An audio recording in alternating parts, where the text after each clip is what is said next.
Eu saúdo a todos com a paz de nosso Senhor e Salvador Jesus Cristo. Este que vos fala é o evangelista Rubens Carlos. Meus amados irmãos e ouvintes da Palavra de Deus, eu quero dar continuidade aqui às gravações sobre as mensagens apocalípticas do Senhor Jesus Cristo, que foi entregue a João na ilha de Patmos, quando esse servo de Deus encontrava-se ali exilado por amor da Palavra de Deus e do testemunho de Jesus que ele dera. A leitura de hoje, nós vamos falar sobre a segunda trombeta do juízo de Deus, quando o anjo do Senhor tocou a sua trombeta. Apocalipse capítulo 8, versículos 8 e 9, que diz: o segundo anjo tocou a trombeta, e uma como que grande montanha ardendo em chamas foi atirada no mar, cuja terça parte se tornou em sangue, e morreu a terça parte da criação que tinha vida existente no mar, e foi destruída a terça parte das embarcações. Queridos e amados irmãos, eu vos quero aqui fazer também notório a mensagem que o Senhor dera nos dias do Pentateuco, em Deuteronômio capítulo 4, versículo 11, aonde diz: o monte ardia em fogo, até ao meio dos céus, e havia trevas e nuvens e escuridão. Ora, meus queridos irmãos, nós, nesse caso, temos um motivo para achar que o Monte Sinai era um vulcão, né? O sentido das palavras de João sobre o segundo tocar da trombeta de Apocalipse capítulo 8, versículo 8 e 9, não pode ser compreendido por comentadores antigos. A maioria desses comentadores, eles pensavam que, de certa forma, um meteoro em chamas que cairia no mar. Tal explicação, meus queridos irmãos, não pode ser desprezada, tá? Ora, se por um lado são rejeitadas qualquer explicação de forma simbólica ou de forma espiritualizada do Apocalipse, por outro lado, há símbolos e expressões simbólicas, sim, como é o caso também em outros livros das Sagradas Escrituras, onde nós podemos constatar que, de tal fato, isso pode ser indicado e dito como o caso do segundo juízo das trombetas de Deus.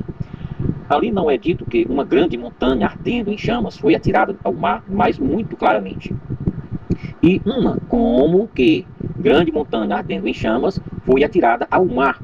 De forma natural, existem muitas conjecturas sobre essa passagem, como nós já vimos aqui o apóstolo, em Deuteronômio capítulo 4, versículo 11, né? Que dá o sentido nas palavras de João, que não poderia ser compreendido por comentadores, né, do Antigo Testamento, diríamos assim. Que essa tal explicação também pode ser, né, de forma notória apoiada. E vivemos assim, já nas últimas horas da igreja, para os dias de hoje, que o anjo do Senhor, né, trazendo este juízo da segunda trombeta, já podemos dizer que está tudo preparado e que em breve isso poderá acontecer, logo o arrebatamento da igreja do Senhor Jesus Cristo, quando é levada aos céus, né? Isso nós vemos em 1 Coríntios, no capítulo 15, versículo 50, 51, quando o apóstolo fala sobre a ressurreição dos mortos e o abrir piscar de olhos, como que ali afirmando o arrebatamento da igreja, onde diz que os mortos ressuscitarão primeiro e em segundo nós seremos levados aos céus, né?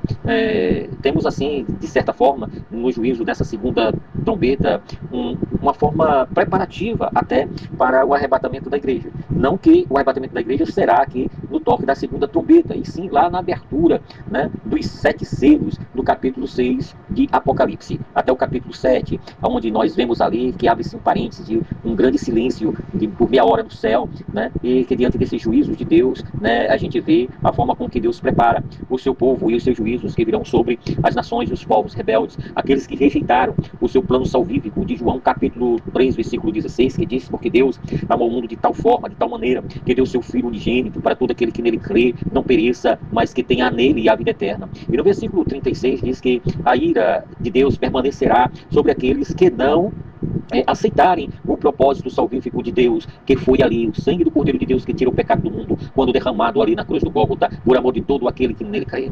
Ora, meus amados irmãos, logo aqui nós vemos o sinal, né, de forma inagualável dos tempos finais, o Israel que é visível. Ora, ao começarem estas coisas a suceder, exultai e erguei as vossas cabeças, porque a vossa redenção se aproxima. Está escrito em Lucas capítulo 21, versículo 28.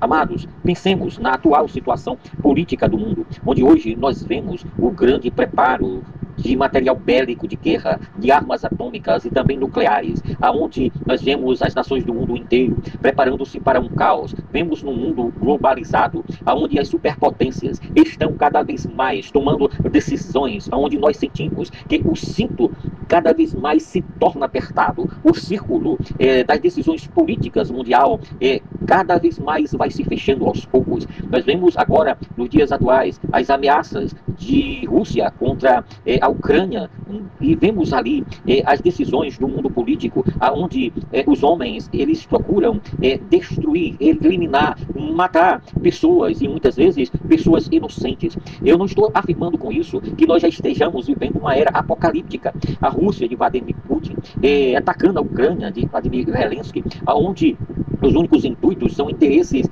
particulares e de bens materiais. Nós vemos também o apoio de Xi Jinping, presidente ali de um poder de ditadura, o presidente chinês, apoiando a Rússia, e cria-se ali em torno do mundo inteiro uma guerra fria, no sentido de materiais bélicos de guerra que vão cada vez mais se unindo, poderes com outros poderes. A gente vê de um lado o poder do socialismo e do outro lado o poder republicano ou o poder democrata, onde existem políticas estas que vão de confronto contra o socialismo. Atualmente, o atual presidente Donald Trump dos Estados Unidos, ele está confrontando forças de forma verbal, como ameaças a países socialistas, como a China de Xi Jinping, a Rússia de Vladimir Putin e a Coreia do Norte, lá do Pyongyang. E a gente vê os verdadeiros interesses políticos e as mudanças na sociedade de um mundo globalizado. Sabemos, pois, que com isto poderá, a qualquer momento, haver uma terceira guerra mundial. Mas não seria o fim do mundo com uma terceira guerra mundial ainda. Isso porque, apesar dos poderes bélicos de guerra, onde existem bombas de 10 mil megatons, 10 vezes mais poderosas daquelas bombas que caíram na Segunda Guerra Mundial em Nagasaki, ali no Japão, né? E a gente vê que esses poderes de materiais bélicos são devastadores. Existem bombas hoje, inúmeras bombas, inúmeras armas nucleares que podem e têm poder de destruir o globo Terra, o mundo inteiro. Mas tudo está sob um controle, e o controle de Deus, a verdade única e absoluta. As Sagradas Escrituras nos afirma e nos aponta que o fim do mundo não será assim. Quando nós olhamos para o livro de Apocalipse, como estamos lendo aqui neste momento, sobre os juízos de Deus da segunda trombeta, né? A gente vê que aqui é o próprio Deus trazendo os seus juízos, né? E aqui não é de uma forma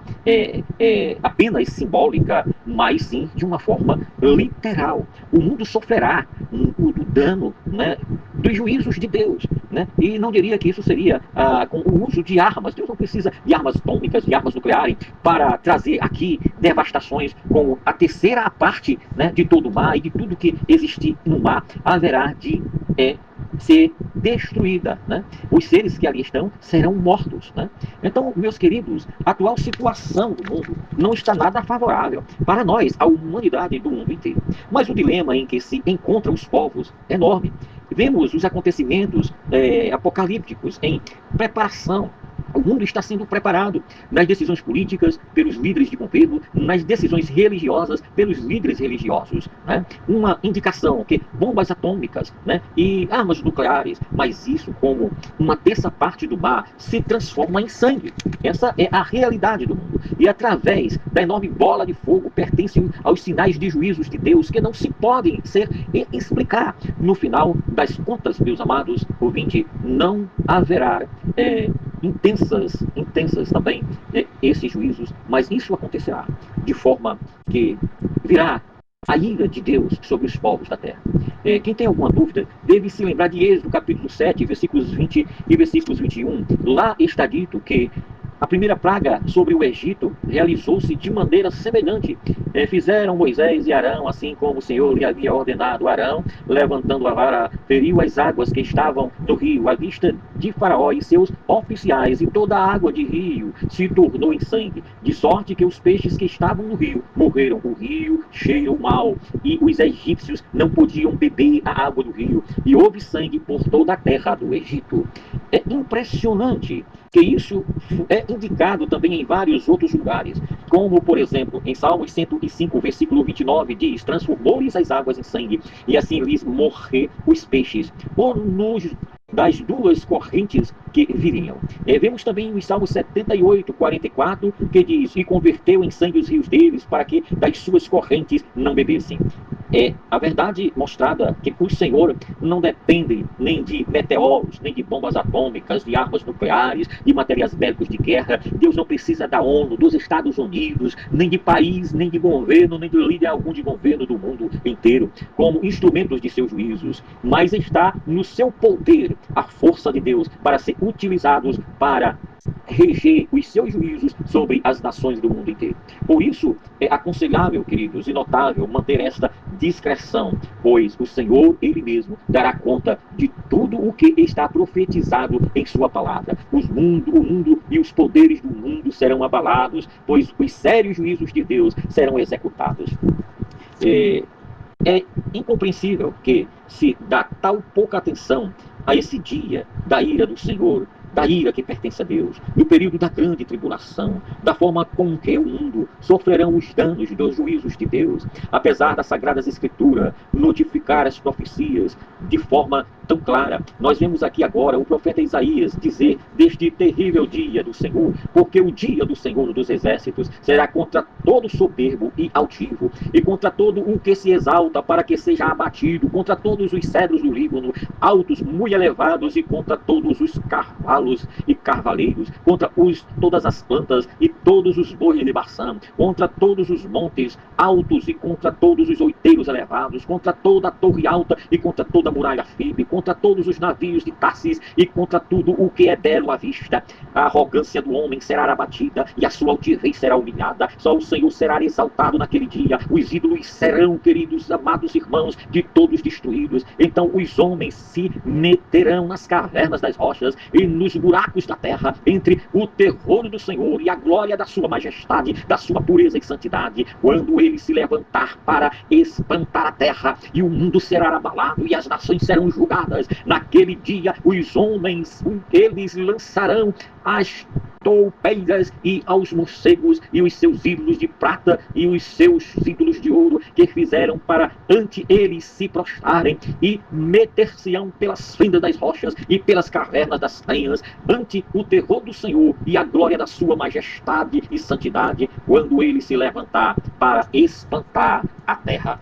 Isaías capítulo 2, do versículo 12 ao versículo 21, nós temos estas profecias que haverão de serem cumpridas. Amados e queridos ouvintes da palavra de Deus, eu encerro por aqui a gravação da segunda trombeta de Deus, dos juízos de Deus. Este que vos fala é o evangelista Rubens Carlos, e eu peço aqui encarecidamente, que você deixe o seu like, deixe o seu comentário, compartilhe esta mensagem com seus amigos, com seus familiares, com seus irmãos de fé, nos ajude a levar a palavra de Deus, apoie este humilde e simples trabalho, e que Deus em Cristo seja glorificado. Deixo aqui os meus agradecimentos, toda honra, toda glória seja dadas ao nosso Senhor e Salvador Jesus Cristo. Um abraço fraterno do evangelista Rubens Carlos.